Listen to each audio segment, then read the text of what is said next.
I am Luke Agajanian. I worked in a combative industry for 22 years, and it's mind-blowing to me how many friends I've lost spearfishing.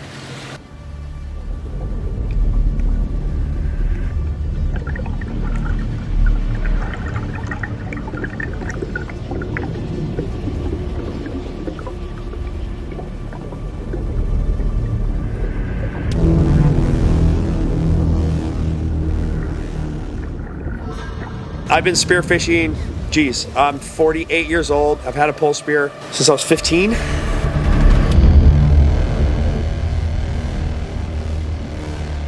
I've been doing it serious since I met Cameron, probably back in 2006 or 7 when I met him.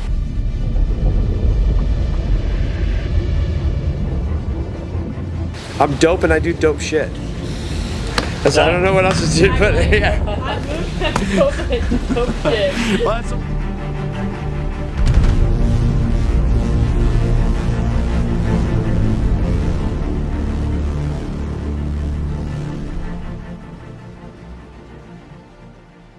Luke A Shoots on Instagram and YouTube as well. I have a little YouTube channel on surfing. I live in Southern California, and I shoot fish.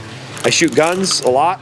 I'm a competitive shooter, professional competitive shooter. I make money doing that, oddly enough. I'm not really good, but I'm good enough, I guess, at it. I've been spearfishing, geez, I'm 48 years old. I've had a pole spear since I was 15. Yeah, 15. I had a pole spear. I'd ride my motorcycle down to the beach and go pole spearing. So I've been doing it that long. I've been doing it serious since I met Cameron, probably back in 2006 or 7 when I met him. We quickly became good friends, and he was a big mentor to me. And then I met a lot of great divers out here in California who mentored me up, and I consider them mentors because that's what they did. Like, you know nothing until you know something. You are 10 times the diver I am and have crazy experience all over the world, but you've never dove California. So I can help you here, you know, just like you're gonna help me when I go with you to, you know, Botswana or wherever the hell we're going to end up. Hopefully it'll be a country I haven't been to. I need 2 more countries before I hit 50. But yeah, I've traveled over 50 countries. I was a security contractor for 22 years, and I'm retired now. What else do I do for fun? I love bass fishing. I spend way more money on bass fishing than anything else. I'm a hunter. I hunt a lot, anything with a bow. I love archery hunting, deer and elk, primarily whitetail and elk. How would they go about trying to get into spearfishing? The easy way, you know, I worked at Spear America for years, part-time. And whenever somebody came, I actually love working with new divers and working with new people, especially people coming in buying their first gun or their second gun and kind of seeing what their journey is. The first and foremost thing, you know, is with the sport, it's freediving, and you need to learn how to safely and confidently freedive. And I press very hard on people to go and take a FII course, at least the basic level 1 course, because it just gets you comfortable with the water. For me, it was different. I grew up in San Diego. You know, I had a boogie board as a kid, getting hammered on the shoreline, and surfed my whole life and surfed big waves in Hawaii and all that kind of stuff. So for me, the water was supernatural, and that was just easy, and I just always had a pole spear. And if the surf was bad back in the day in La Jolla Shores, we'd go out and we'd go pole spear.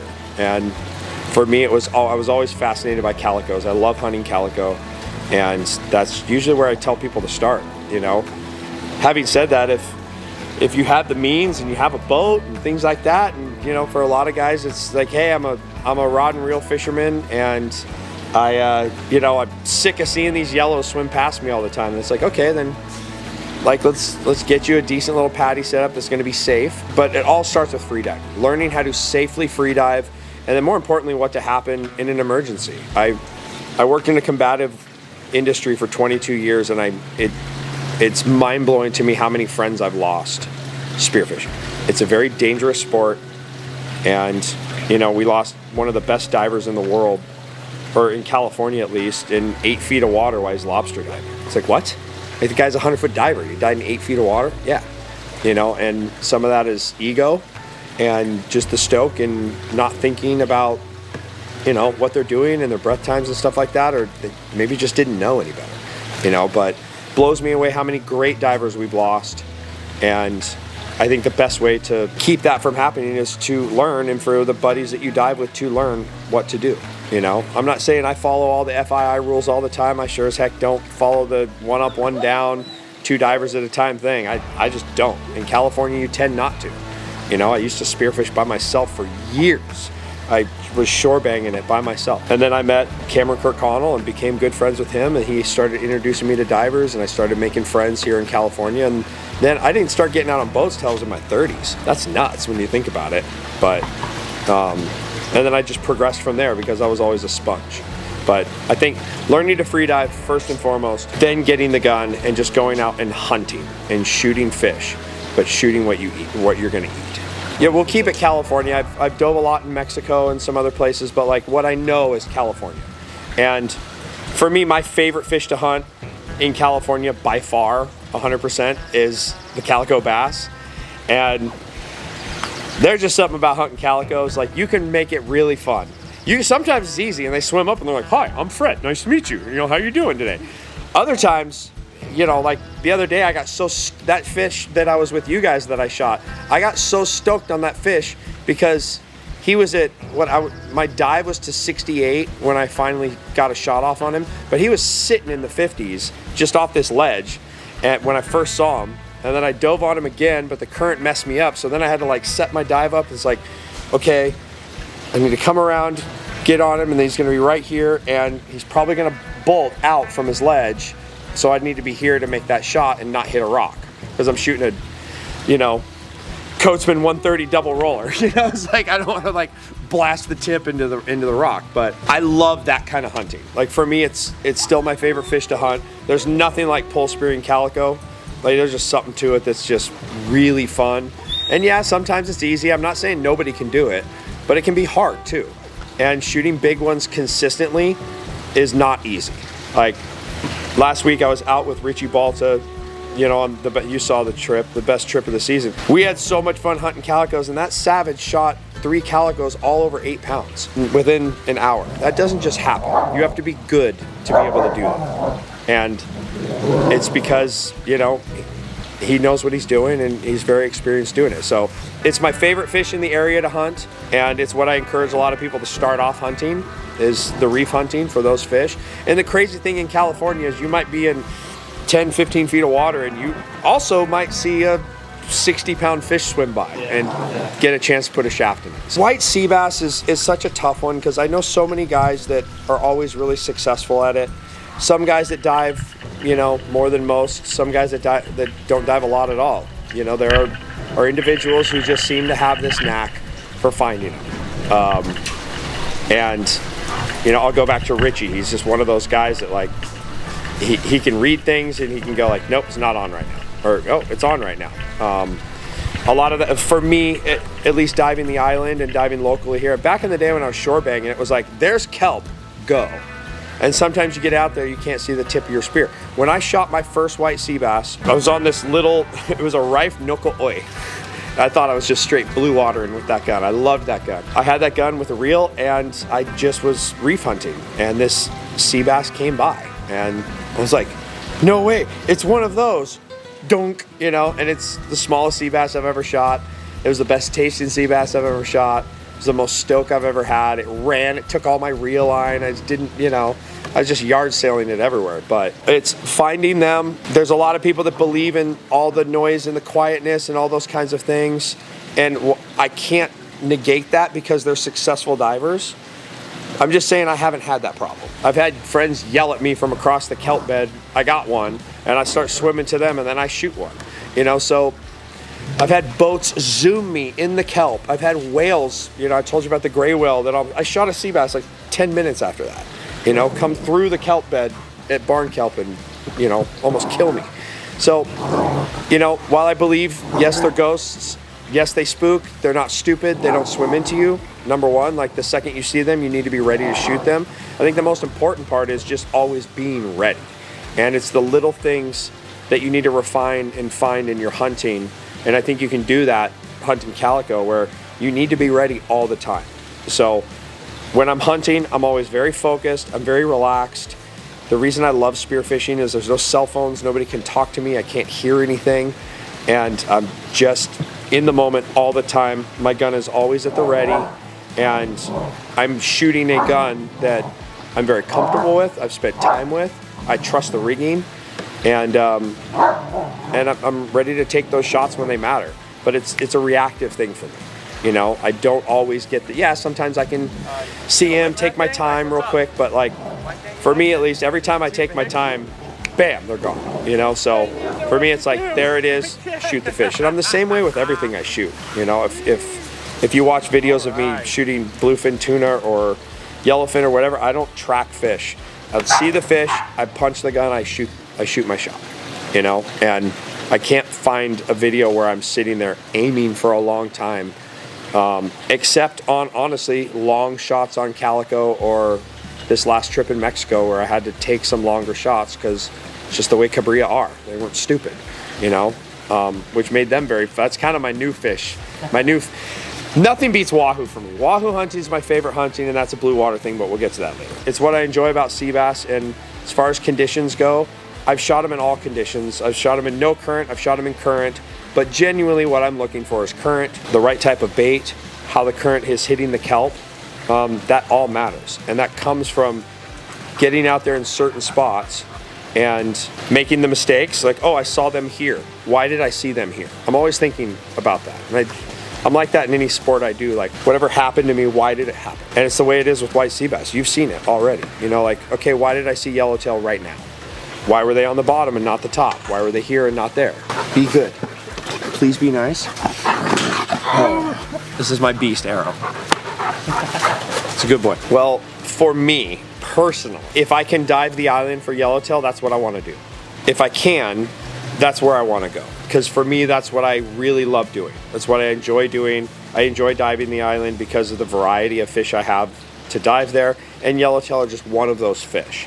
I want to go and make 50 drops. I want to experience the kelp or the pinnacle or whatever it is, and hunt. Having said that, I love paddy hopping.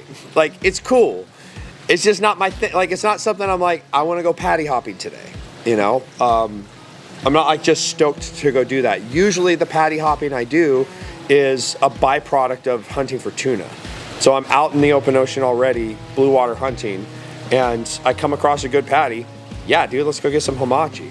Having said that, I also have a personal rule now. I used to not have this, but where like I shoot one yellowtail a day and that's it, because that's what I'll eat fresh. Because it's just the way that my family likes to eat it. I have friends that cook it, they barbecue the collars and all that stuff, that's great.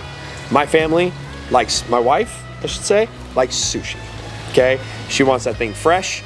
I've made it for her 3 times from the last yellowtail I shot when I was out with Richie. And I got one more to make. I'm gonna make it tonight for her for tomorrow. I might make a ceviche with it to make it last a couple more days if I shoot it like the bigger one I shot earlier this year. I made a huge dinner for a bunch of people. Massive platter of it was a huge platter of yellowtail. And then I made a big bowl of ceviche. And then we ate that ceviche. So the paddy thing for me, it's usually a byproduct of that. There is a way to dive it. Number one, if somebody's fishing it, don't jump in. It's just messed up. I see a lot of divers do that. It makes me mad, and it makes a lot of fishermen angry at divers just in general. So you're killing our very small tribe. I don't know why they do it. If I'm on a boat with a guy and he just does it, I'm usually like, I'll say like, dude, don't jump in while the guy, no, dude, screw those guys, bro, I'm gonna jump in. I'll usually never dive with them again, like ever again, because I think it's rude. Now, if you're in Mexico, and where they call 19 boats in on a tree, you know, there's mahi everywhere, and it's like, yeah, dude, go for it. Like, okay, that's fine. That's not a thing in California at all. If fishermen ask to do a drift while we're swimming around, shoot, go for it. I'm cool with it. That's fine. Sometimes we pull up to fishermen and they're like, hey, we're not getting bit. You guys want to jump it? Do you mind? No, just go to the other side. All right, cool.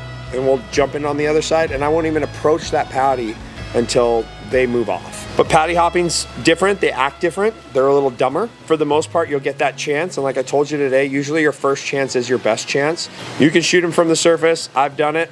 Also, every missed shot I've had has always been from the surface. Like literally all of them.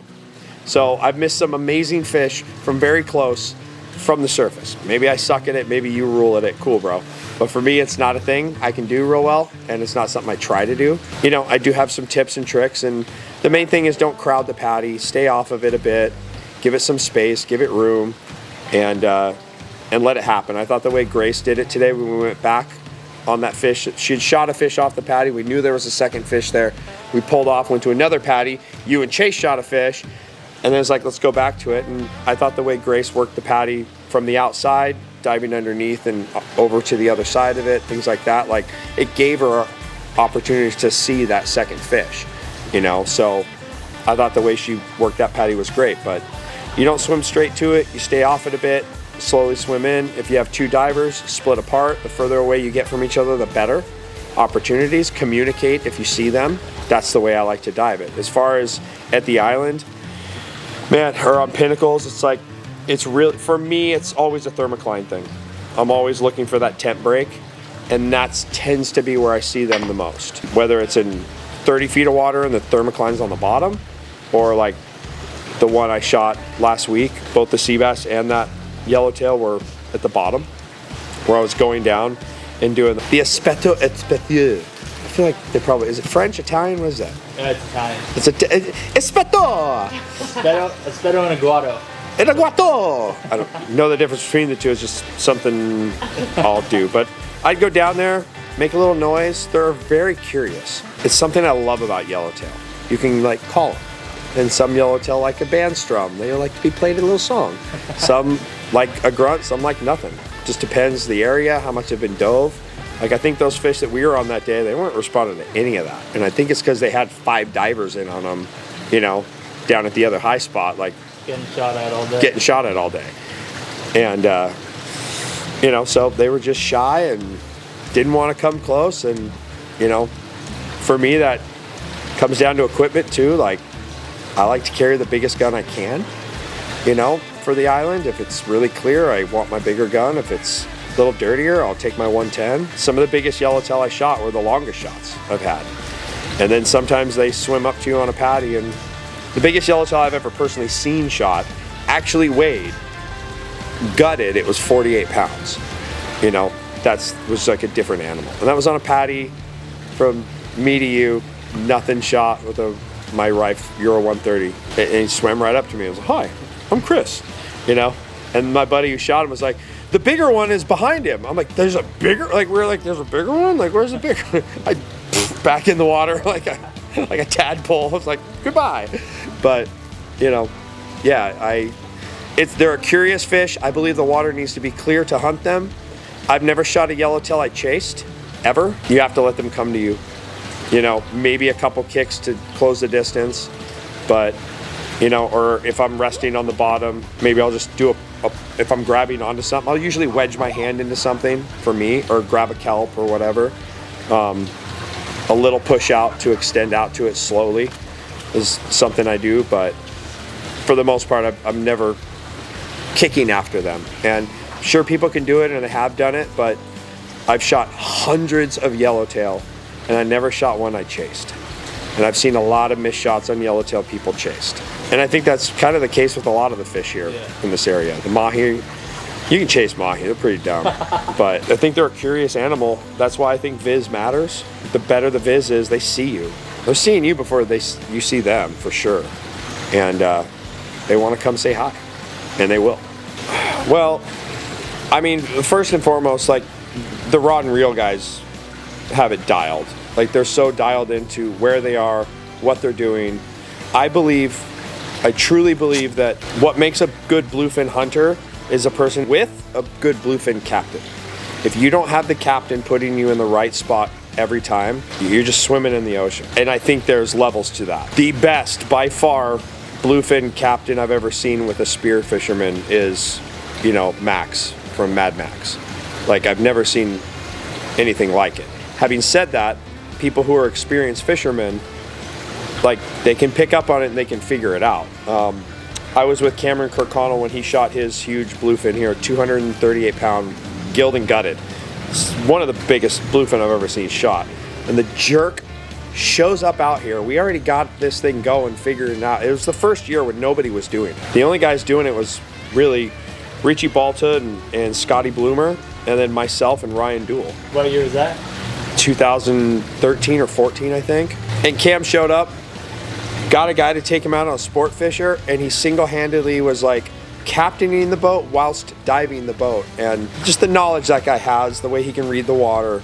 He's fishy. He's obviously a fantastic diver and hunter, but he's on the boat guiding the captain what to do. I'm just sitting there like holding the line like, I don't know what's happening right now. And I didn't even know what he was seeing.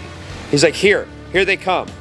Drop. And I'm like, what the hell is he looking at? Like, there wasn't puddling. It wasn't foaming. This is before they foamed.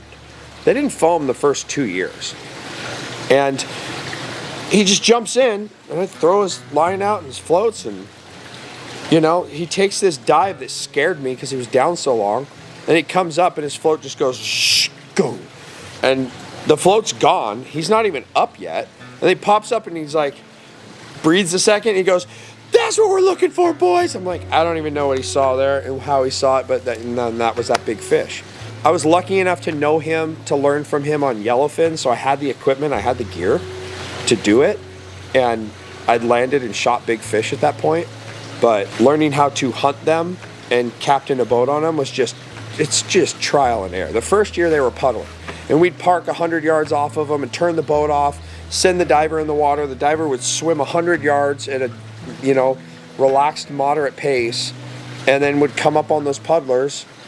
You see poop, sometimes you see fish, you take a dive, and they circle you up. You know, I've shot them from the surface doing that. I've shot them at, you know, 60, 70 feet doing that. It's just how it went. But I think the most important thing is the captain. After that, it's just understanding how to land them. Having the right equipment is huge to me. Like, if you don't have the right gear, you might get lucky, but you're gonna poke a whole bunch of holes in fish. I've still to this day never lost a bluefin. I've bent 2 shafts in the over 100 bluefin I've shot and landed.